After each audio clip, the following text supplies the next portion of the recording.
शैलपुत्री च द्वितीयं ब्रह्मचारिणी तृतीयं चन्द्रघण्टेति कुष्माण्डेति चतुर्थकम् पंचमं स्कन्दमातेति षष्ठं कात्यायनीति च सप्तमं कालरात्रीति महागौरीति चाष्टमम् नवमं सिद्धिदात्री च नवदुर्गाः प्रकीर्तिता उक्तान्येतानि नामानि ब्रह्मणैव महात्मना। माँ दुर्गा अपने पहले स्वरूप में शैलपुत्री के नाम से जानी जाती हैं। पर्वतराज हिमालय के वहाँ पुत्री के रूप में उत्पन्न होने के कारण इनका यह शैलपुत्री नाम पड़ा था। वृषभ स्थिता इन माता जी के दाहिने हाथ में त्रिशूल और बाएं हाथ में कमल पुष्प सुशोभित है। यही नवदुर्गाओं में प्रथम दुर्गा हैं। अपने पूर्व जन्म में ये प्रजापति दक्ष की कन्या के रूप में उत्पन्न हुई थीं। तब इनका नाम सती था। इनका विवाह भगवान शंकर जी से हुआ था। एक बार प्रजापति दक्ष ने एक बहुत बड़ा यज्ञ किया। इसमें उन्होंने सारे देवताओं को अपना अपना यज्ञ भाग प्राप्त करने के लिए निमंत्रित किया, किंतु शंकर जी को उन्होंने इस यज्ञ में निमंत्रित नहीं किया। सती ने जब सुना कि हमारे पिता एक अत्यंत विशाल यज्ञ का अनुष्ठान कर रहे हैं, तब वहाँ जाने के लिए उनका मन विकल हो उठा। अपनी यह इच्छा उन्होंने शंकर जी को बताई। सारी बातों पर विचार करने के बाद उन्होंने कहा, प्रजापति दक्ष किसी कारणवश हमसे रुष्ट हैं। अपने यज्ञ में उन्होंने सारे देवताओं को निमंत्रित किया है।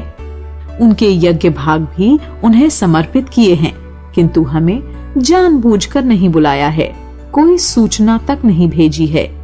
ऐसी स्थिति में तुम्हारा वहाँ जाना किसी प्रकार भी श्रेयस्कर नहीं होगा। शंकर जी के इस उपदेश से सती का प्रबोध नहीं हुआ। पिता का यज्ञ देखने, वहाँ जाकर माता और बहनों से मिलने की उनकी व्यग्रता किसी भी प्रकार कम न हो सकी। उनका प्रबल आग्रह देखकर भगवान शंकर जी ने उन्हें वहाँ जाने की अनुमति दे दी। सती ने पिता के घर पहुंचकर देखा कि कोई भी उनसे आदर और प्रेम के साथ बातचीत नहीं कर रहा है। सारे लोग मुंह फेरे हुए हैं। केवल उनकी माता ने स्नेह से उन्हें गले लगाया। बहनों की बातों में व्यंग और उपहास के भाव भरे हुए थे। परिजनों के इस व्यवहार से उनके मन को बहुत क्लेश पहुंचा।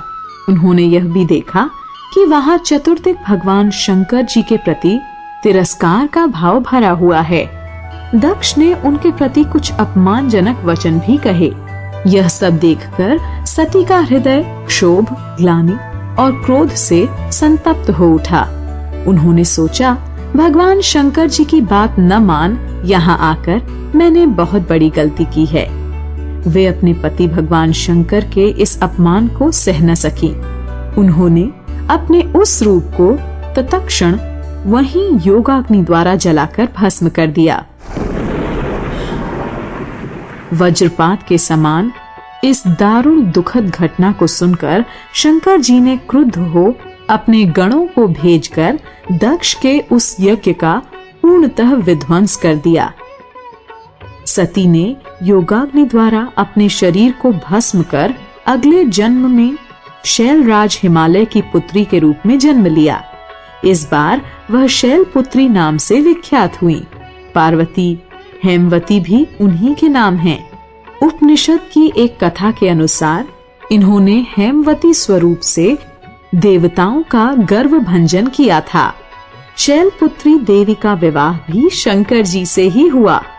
पूर्व जन्म की भांति इस जन्म में भी वह शिव जी की अर्धांगिनी बनी। नव दुर्गाओं में प्रथम शैलपुत्री दुर्गा का महत्व और शक्तियां अनंत हैं। नवरात्र पूजन में प्रथम दिवस इन्हीं की पूजा और उपासना की जाती है।